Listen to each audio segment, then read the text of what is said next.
YouTube, it's Val. How you doing today? Welcome to my channel. If this is your first time here, how's it going?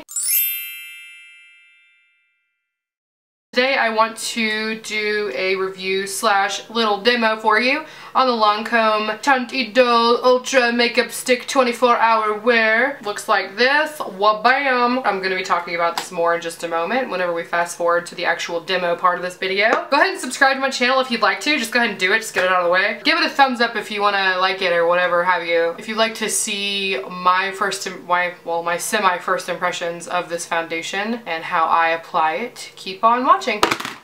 Oh, I haven't even started putting makeup on yet, so this is going to be really exciting. I would call this First Impressions Friday, but that's not incredibly accurate because I went to Ulta one day and the Lancome lady was just so bored that she was like, oh my gosh, can I put some foundation on your face and see if you like it? And I was like, sure, of course. She went through like all the steps for me and she chose this color. It's 330 Bisque. It has a letter N on it to denote, I guess, like neutral undertones for the foundation color. So this is the full size. I did a review earlier this week, or like a semi-baby kind of review on the Revlon Insta Fix, and I am just so obsessed with that, like way too obsessed with that foundation. I love it so much. But is it in here?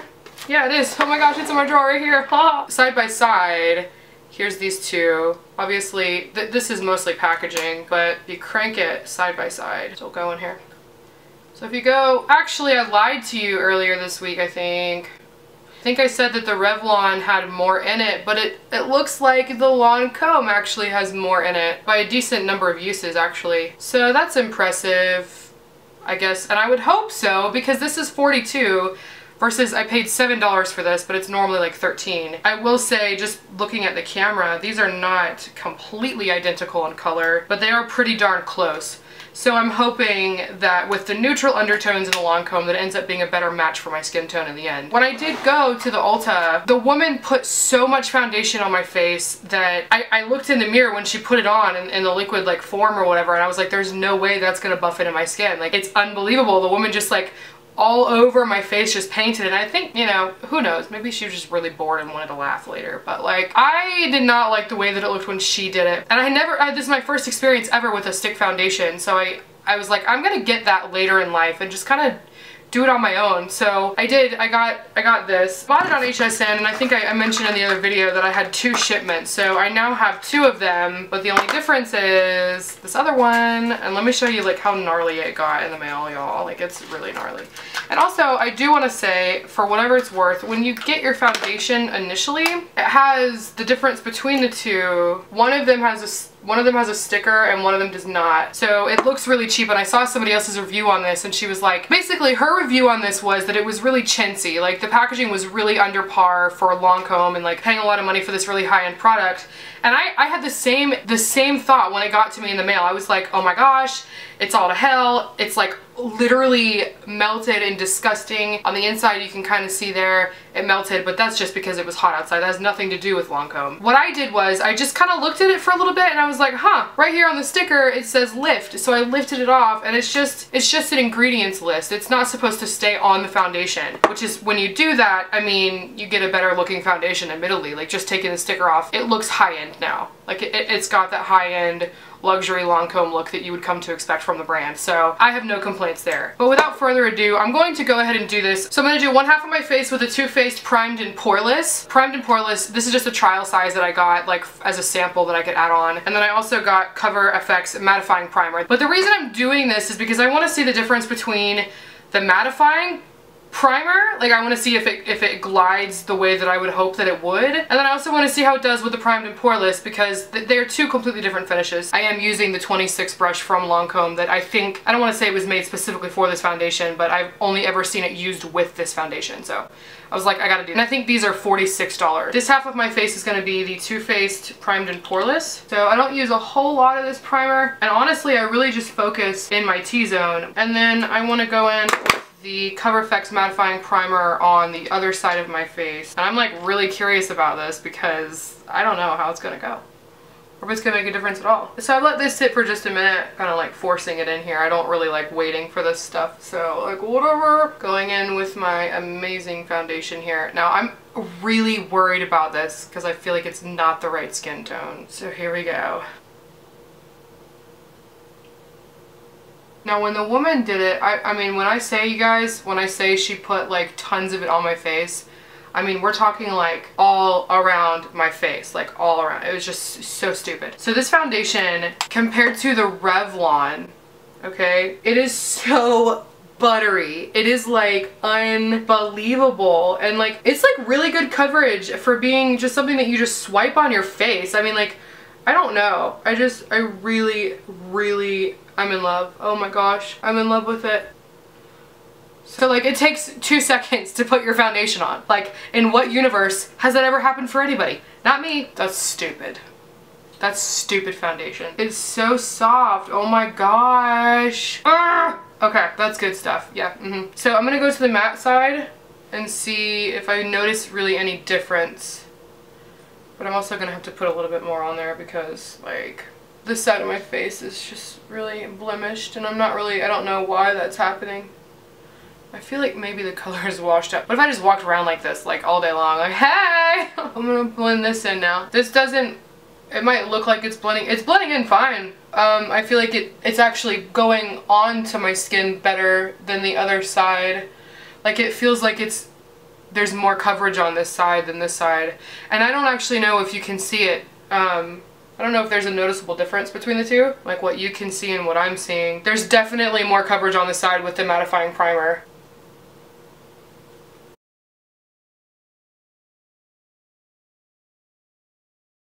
So my face looks fairly lighter. That's a really damn good match. Oh my god. I feel like I don't need anything else. This is stupid. Oh my god. But I'm gonna try this little pointed edge here. Kind of just dunk it in there, just like this. And then I'm just gonna poke right here. Yeah, that's gone. That's gone. And then over here in the corner, I'm gonna go. And then you can either use the brush. Wow, that was lightning. That was really lightning out there. You can either use the brush to kind of help you blend it in, but I like to use my finger. Just feel like it's better. What the frick? Oh my god, I'm in love with this foundation. Okay. See what I'm saying? Oh my god. What?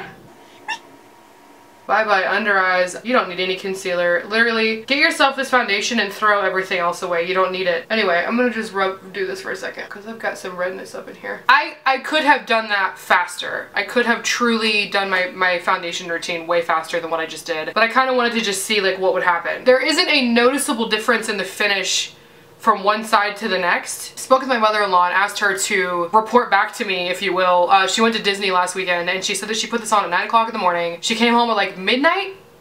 Maybe? We'll say at least 10 hours had gone by in the blazing heat at Disney World. She said it was exactly the same as when she left her house at 9 o'clock in the morning. The only difference was it was a little bit oily, but it wasn't creased. She said it didn't flake. There was no buildup. There was no anything going on. So I haven't been able to wear it all day in that fashion, so I wanted to ask her for her opinion, and that's what she gave back to me. So I'm gonna go ahead and finish up my makeup here really quick, and I'll be right back. I just want to say really quickly, I finished my look today up with just a few things. I didn't want to go crazy with it because I really liked the way that the foundation looked just on its own. So I did my eyes today with a Quo palette. I actually got this from my YouTuber friend. Her name is Fab Blab. I'll link her channel below. She's awesome. You should check her out sometime. It's a really beautiful, just all matte palette. I really love this thing so much. I just used like 2 colors out of this and just said the heck with it.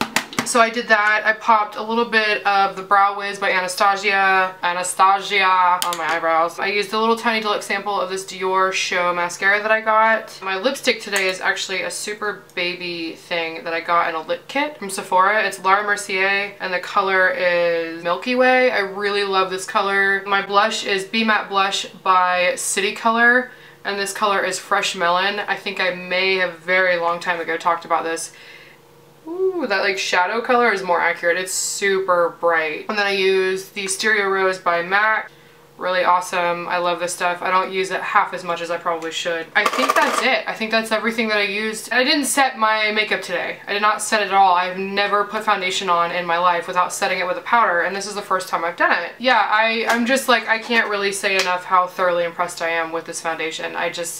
I can't say it enough. I feel like maybe this is it, my like aha moment. Like I found my holy grail of foundation, and I never have to look anywhere else ever again. The whole reason that I started Foundation Fridays, and I don't know if this already exists on YouTube, I didn't look it up because I don't want to know, but for my own personal, like as far as my channel goes, I really wanted to try to just explore new foundations every week because I have such a difficult time finding them. I'm wailing this around because I just got it in the mail. This is not the It Cosmetics foundation or powder brush. I'll tell you about this bad boy next week. Like this video if you digged it, if you thought it was great, just go ahead and tell me in the comments below. If you have tried this foundation, tell me about it. I want to know about your experience. I still have this thing. I'm just like whipping some whipped cream over here. Look at the brush. I told you I'm really bad at goodbyes, so I'm just gonna go ahead and say goodbye. Peace out, Cub Scout. Have a good weekend. Thanks again for watching. For real.